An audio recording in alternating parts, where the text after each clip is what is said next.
all battles are not fought to win. Some are fought so that history remembers everyone did not give up without resistance. Loveleen Mishra plays such a lone warrior in Mahesh Narayanan's Ariyippu. She's an old supervisor of the washing department of a latex glove factory. When we are first introduced to her character, she feels senile.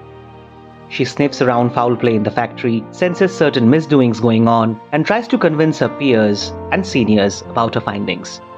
She is mostly ignored, often reminded about her retirement age, but that hardly deters her standing.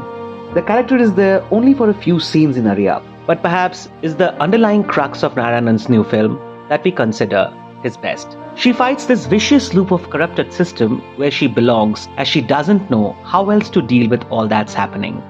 And the declaration, as suggested in the film's name, might be about such apparently foolish statements of protest that get us in trouble, and we cannot but choose them. We are again at the Indian Film Festival of Kerala this year, where we watched Ariyippu with the cast and crew, and here we are with our take on the film. That is going to stream on Netflix from the 16th of this month. There might be mild spoilers in this analysis, so you're welcome to watch the film first and then come back here.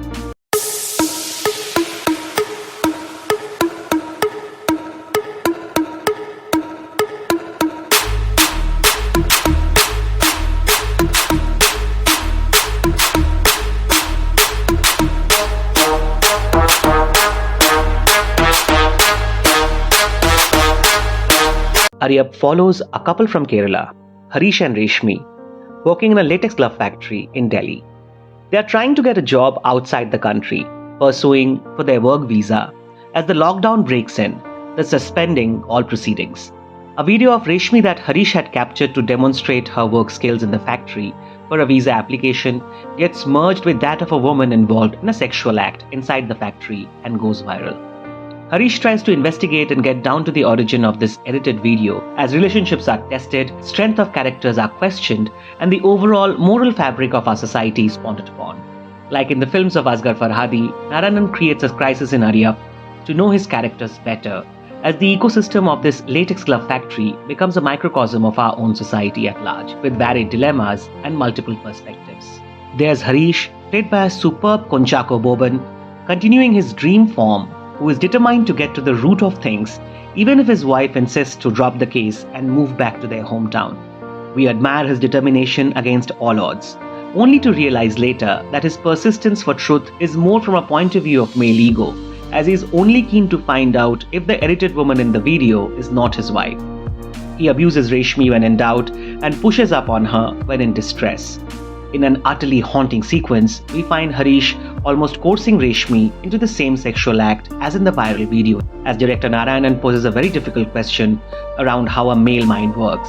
Hardly you would have seen such a strong and subtle statement against the objectification of women in our society, as the misogyny inside your home is no better than that outside.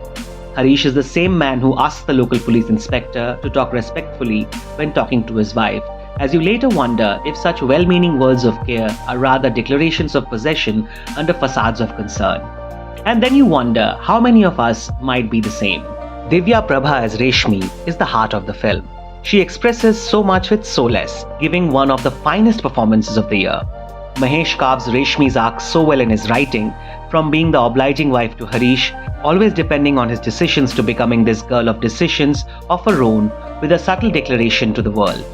She also carries the baton of foolish resistance, as the announcement board of the factory connects her newly evolved fighting spirit to that of the character of Loveleen that she might be continuing for ages.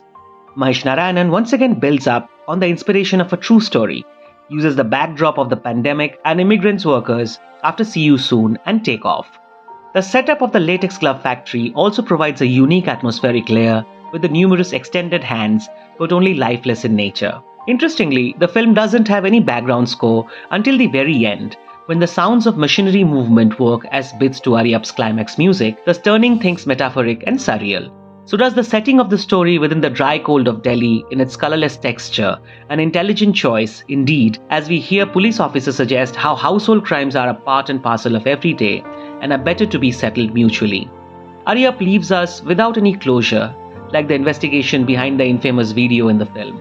The open ending suits, as there is hardly answers to all the questions the film poses. This film is an art of moral ambiguity that inspires us to gather up some more resistance in our everyday living. Perhaps we can, perhaps we should, for a bit more mental peace. That is all from us today. Thank you for watching.